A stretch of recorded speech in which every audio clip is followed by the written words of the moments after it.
பெரும்பாலான நேரத்துல நம்ம உடம்புல இருக்கிற அந்த ஹார்மோன்ஸ் தான் நம்ம சிந்தனையை கைட் பண்ணிட்டு இருக்கோம். நம்முடைய குறிக்கோள் அந்த சிந்தனையை கைட் பண்ணியே இருக்காது. நம்ம குறிக்கோளுக்கும் அந்த சிந்தனைக்கும் சம்பந்தமே இருக்காது.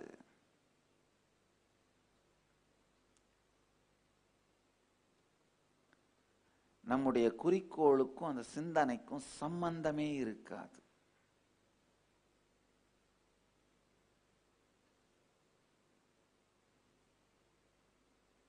ஹார்மோன்ஸ் போற போக்குல அட்ரினலின் அதிகமா சுரந்ததுன்னா பயத்தில் நடுங்கிக்கிட்டே சிந்தனை போயிட்டு இருக்கும். வேற ஹார்மோன்ஸ் அதிகமா சுரந்தா என்ன சிந்தனை வரும்னு உங்களுக்கு எல்லாம் தெரியும்.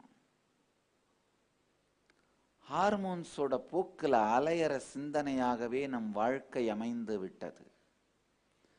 இன்டெகிரிட்டி வந்தாதான் நம் குறிக்கோள் சார்ந்து நம் சிந்தனை இயங்குகிறதா அப்படிங்கிற தெளிவே வரும்.